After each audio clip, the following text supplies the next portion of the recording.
Friends, good evening everyone. I am Manish दुआ और मैं आज के वीडियो में आपको बताऊंगा एक्सपेंशनरी फिस्कल पॉलिसी।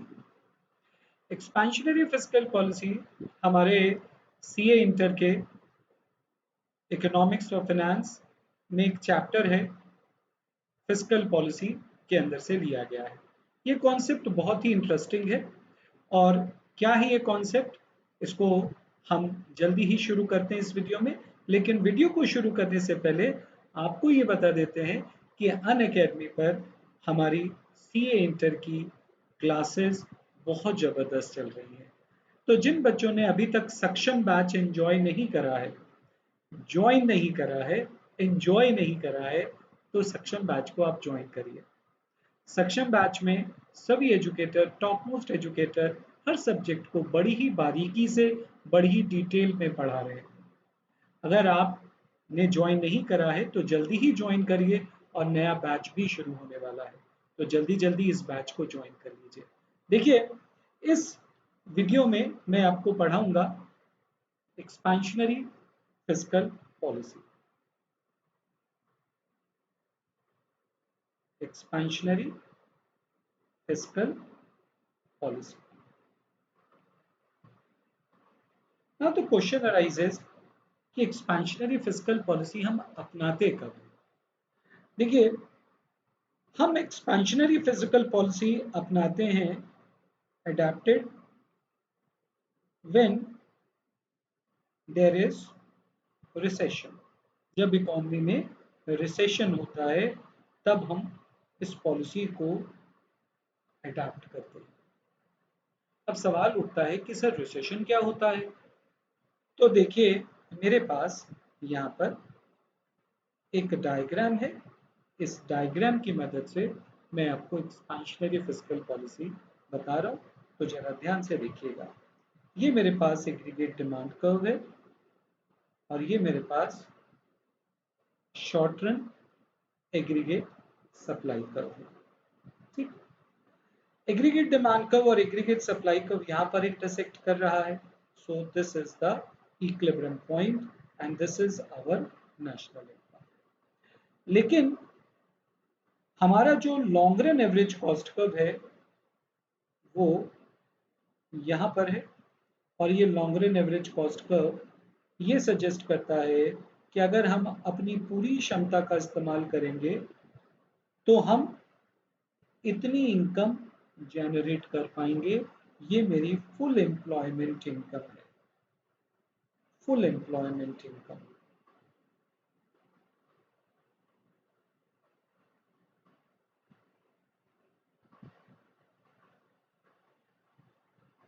इसका मतलब ये हुआ कि एट प्रेजेंट इकोनॉमी अपनी क्षमता से कम बना रहा है। बनाना चाहिए था YF, लेकिन बनाया कितना है OY। तो उसने कम बनाया है, तो ये जो डिफरेंस है हमारे पास, ये है हमारा रिसेशनरी गैप। रिसेशन है,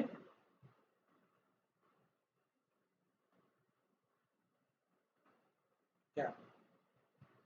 अब रिसेशन है तो मंदी का दौर है। रिसेशन के समय में डिमांड गिर जाती है, प्रोडक्शन गिर जाता है, एम्प्लॉयमेंट गिर जाता है, सेविंग इन्वेस्टमेंट गिर जाता है। तो अभी इस अवस्था में इकोनॉमी को, गवर्नमेंट को करना क्या चाहिए? How the government will intervene to correct the situation. कैसे इसको ठीक करें? तो देखिए, हमारे पास इस चीज को ठीक करने के दो अप्रोच हैं। एक अप्रोच जो क्लासिकल इकोनॉमिस्ट ने दिया है और एक अप्रोच जो जेएम केन्स ने दिया है। क्लासिकल इकोनॉमिस्ट ये कहते हैं कि आप अपनी सप्लाई को बढ़ाइए। ये आपका short run aggregate supply curve है। आप शॉर्ट रन एग्रीगेट सप्लाई को बढ़ाइए। उनका ये मानना है कि every goods creates its own supply. जब आप प्रोडक्शन बढ़ाएंगे तो इनकम जनरेट होगी। अगर इनकम जनरेट होगी तो लोग डिमांड भी करेंगे। तो आप सप्लाई बढ़ाइए। सप्लाई बढ़ाएंगे तो इकोनॉमी एक्टिवेट हो जाएगी। तो ये मेरे पास सप्लाई कर्व है SAS1। मैं SAS1 को शिफ्ट कर देता हूँ और शिफ्ट करने के लिए मेरे पास कई सारे कलर्स हैं, तो मैं इस्तेमाल करता हूँ ये वाला कलर। ठीक, अब देखिए मेरे पास ये शॉर्टर्न एग्रीगेट सप्लाई कर्व है। अब मैं शॉर्टर्न एग्रीगेट सप्लाई को राइट में लेके जाऊं कि मैं लेफ्ट में लेके जाऊं? सप्लाई किधर बढ़ाते हैं? राइट में ना। लेफ्ट में तो सप्लाई कम हो जाती है, तो मुझे क्या करना है? मुझे सप्लाई को बढ़ाना है। तो ये मेरा शॉर्टर्न एग्रीगेट सप्लाई कर्व है। मैंने जैसे ही सप्लाई को बढ़ाया, मेरा नया इक्विलिब्रियम तय हुआ इस पर्टिकुलर पॉइंट E1 पर, और मेरी फुल एम्प्लॉयमेंट की इनकम आ गई। इकोनॉमी इक्विलिब्रियम पर हो गई और रिसेशन खत्म हो गया। ये अप्रोच दिया क्लासिकल इकोनॉमिस्ट ने। लेकिन जेम केन्स इस बात से इत्तेफाक नहीं रखते थे। जेम केन्स कहते हैं, जिसको हम केनीशियन अप्रोच भी बोलते हैं, वो कहते हैं कि ऐसा नहीं होगा कि वेजेस कम है, मंदी के समय में वेजेस कम है तो सप्लायर सप्लाई करने के सप्लाई बढ़ाने के बारे में सोचेगा और इकोनॉमी जो है अपनी नॉर्मल अवस्था पर आ जाएगी। ऐसा पॉसिबल नहीं है, क्योंकि वेजेस नॉर्मली इतनी कम होती नहीं है। नॉर्मली वेजेस रिजिड ही रहती है। ऐसा थोड़ी है कि लेबरर कम रेट पर काम करने के लिए तैयार हो जाएगा। उसको तो बेसिक ही मिल रहा है, तो बेसिक ही वो चाहता है अभी भी। यस। तो केन्स कहते हैं कि ये अप्रोच ठीक नहीं है। आपको गवर्नमेंट एक्सपेंडिचर बढ़ाना चाहिए, आपको कंजम्पशन बढ़ाना चाहिए, आपको इन्वेस्टमेंट बढ़ाना चाहिए। इन शॉर्ट, आपको एग्रीगेट डिमांड बढ़ाना चाहिए।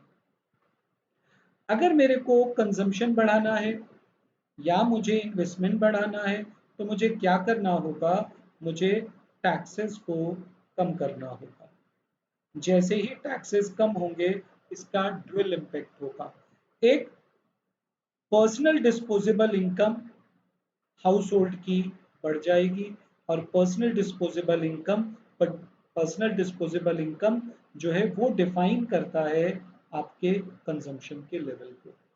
ये पर्सनल डिस्पोजेबल इनकम है YD। जब डिस्पोजेबल इनकम बढ़ेगा तो कंजम्पशन बढ़ेगा। दूसरा, जब आप टैक्सेस को कम करोगे, तो टैक्सेस के कम होते ही, कॉर्पोरेट टैक्स के कम होते ही मेरे पास कॉर्पोरेट सेविंग जो है वो बढ़ जाएगा। कॉर्पोरेट सेविंग के बढ़ते ही मेरे पास